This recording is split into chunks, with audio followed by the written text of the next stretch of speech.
is the man from down under with a little thunder, WWE and Pro Wrestling Hall of Famer, Bushwhacker Luke. I hear something else comes from down under too.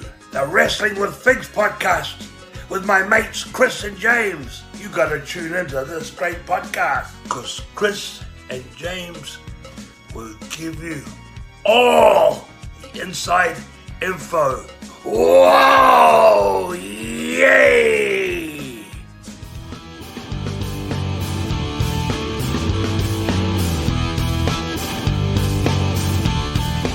Hello and welcome to another episode of the Wrestling with Figs podcast. My name is James and I'll be looking forward to bringing you all the greatness of all the crap that's going on in the collecting world at the moment. It's so much going on, Chris.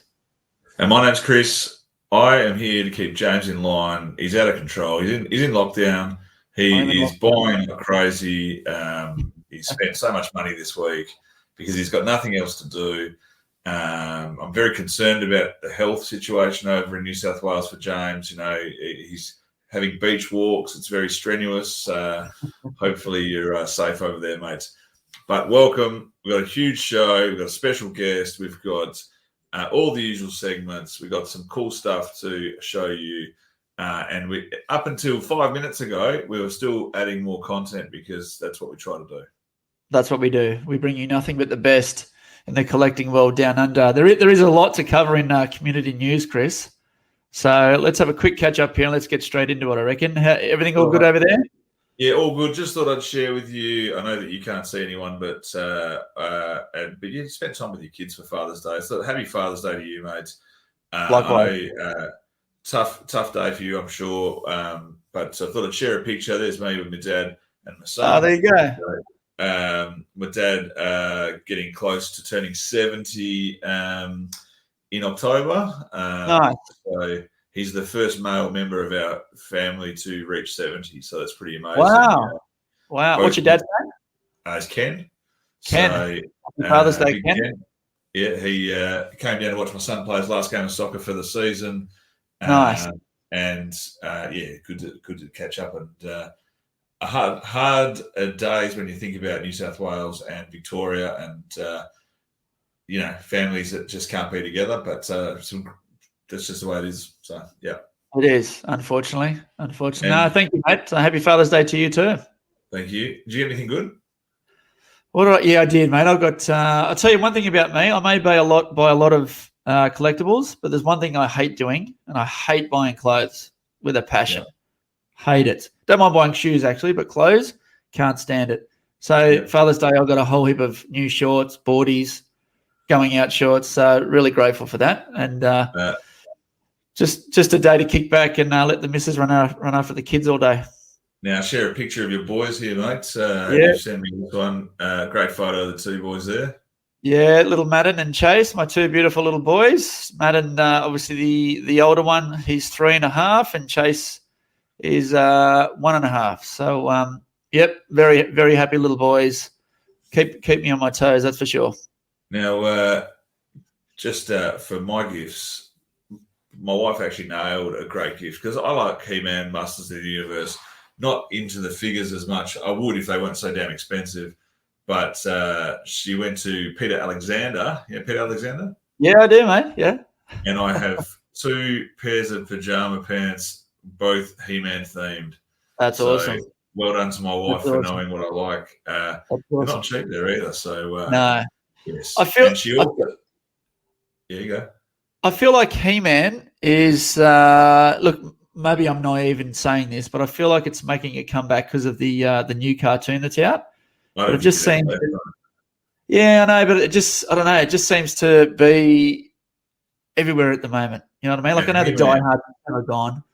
He-Man collectors are some of the most mental collectors you ever meet. They are. Really? They love it. They will spend. I've seen a few collectors drop big money on stuff, and I look at it and go, "Gee whiz, do you really?" They probably think the same about what we collect. Yeah, exactly.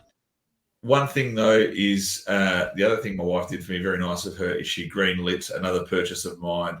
I was in negotiations to sell a pretty big piece of mine to another Aussie, and he was saying, "Oh, I just bought something else. I'm not sure if I've got the funds." And I said, "Well, if you don't have the funds, that's all right. We'll see what happens because I don't know whether I really want to sell this or not." And then the next day or later that night, my wife said, "Oh, just use the credit card and buy it yourself, mate." So I said, "Oh, my sale is off. I'm not selling that figure anymore." And good work to Greenlight, a good purchase.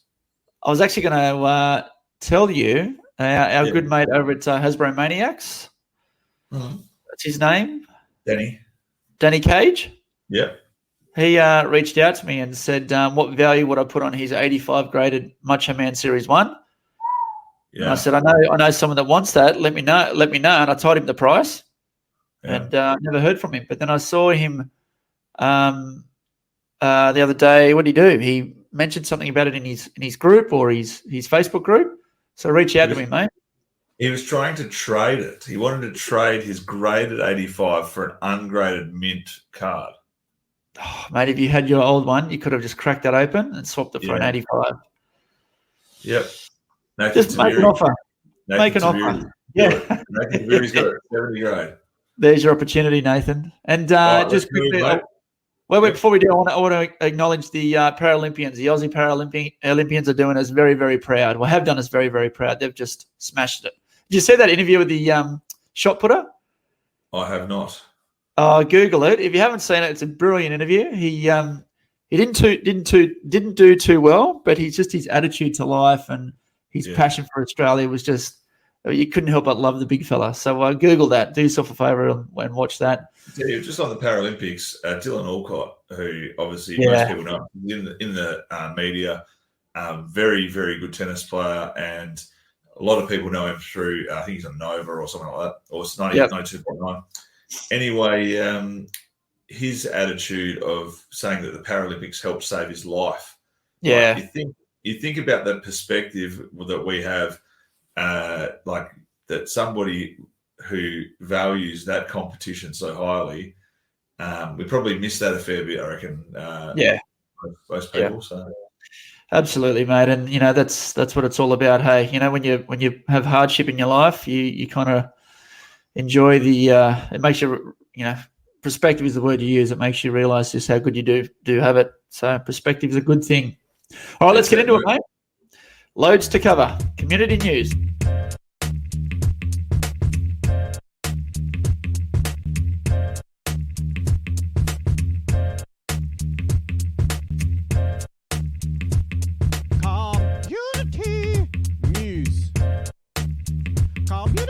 And straight from the get-go, we want to acknowledge our major sponsors, Go Figure Collectibles, doing great things by the collecting community down under.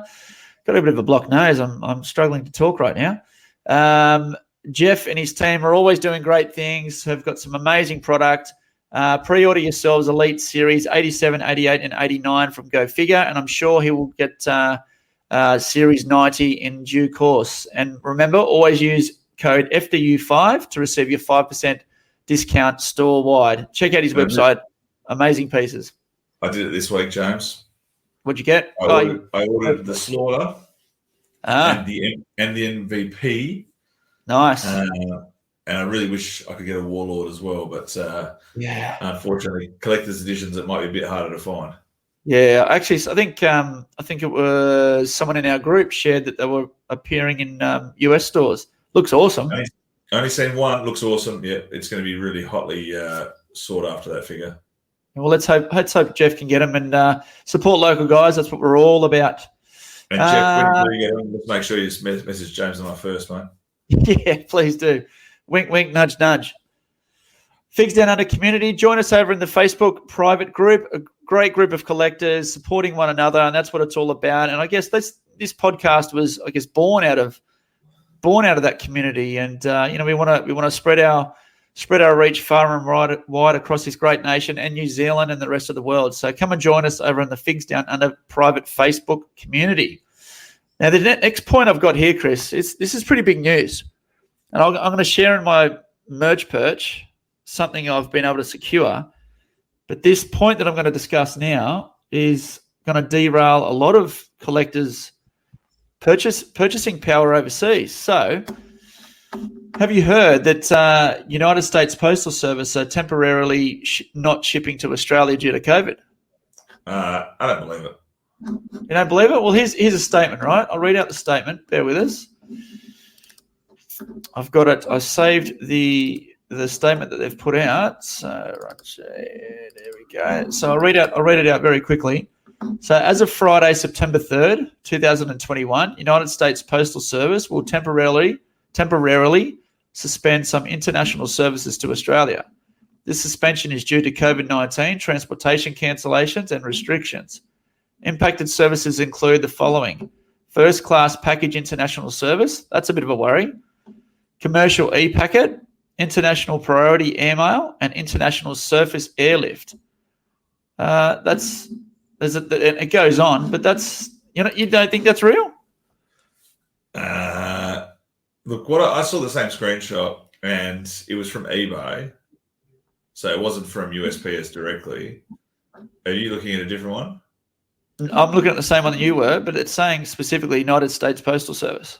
Look, I had a massive box of Legends shipped to me about 2 weeks ago, and it left after that date, so it left on the 6th of September. So I wouldn't be too worried. These things have a way of sorting out. It doesn't make sense for companies to stop shipping to other countries. So even if it's for a week or two, I think it'll just be a slow delay. So when did you get your box shipped? It was posted in late August, but it left the US in September the 6th.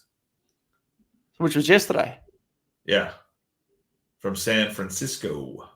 San Fran. Okay, well, let's hope if anyone gets caught up in that potential mess, let us know, because I see that as a big issue if it comes to fruition. I'll tell you what I'm going to do, James. I'm going to go straight to the source. I'm going to get USPS on the phone here, live on the show. Let's bring them up, and we'll find out if it's true or not. We'll get some youngster from their office, and let me see who I can find. Get the shoe phone out, Chris. The old Maxwell Smart. No one knows who that is, James. You're showing your age, mate. Yeah. Missed it by that much. All right. So excitingly, we've got a guest to bring on right now, and it is none other than the big man, Adam, from Wrestling Australia. And Adam is going to help us. You butchered it, James. I keep butchering it, mate. Sorry, it's very late over here. World Wrestling Australia, I should say. Sorry about that, Adam. World Wrestling Australia and FWCI, etc. on YouTube. Yes, that's the one. James. Got to be joking me. Welcome, Adam. Thank you. It's awesome to be on. Great stuff. So you're going to help us go through the AEW recent announcements, I should say. There's news I haven't heard of. They release some people now. Yes, the figure reveal from the All Out weekend. Yeah, I'm going to help you guys go through it because, obviously I see the podcast, I edit it, and I'm concerned about your level of AEW knowledge. So I'm here to assist you guys. Yeah, yes, it is true. That. James is all elite. I am partially elite. So I really want to be all elite, but I just haven't quite had the time to watch the full show yet. So firstly, before we start, huge show. Was it yesterday? You just get this feeling in the wrestling is building again. Like we haven't had this for 15 years where there feels like there's a genuine rival to WWE for audience. And that's great news for everyone because the more competition there is, the better it gets, and the more people have to push the envelope to actually keep people engaged. Yeah, so very, very cool. Just quickly, guys, before we go into that. So explain to me, and everyone knows I'm a vintage guy. I don't need to keep saying that. So why I hear through the grapevine that WWE are looking to sell. That's potentially right, and they're probably offloading all their all the talent to make the books look a lot better. That's the theory that people are kind of putting together. Apparently, WWE has commented that there's no sale on the books at the moment, but there's also been rumors that Disney might be involved in something or NBC. who own the Peacock app that already has everything on there. So all the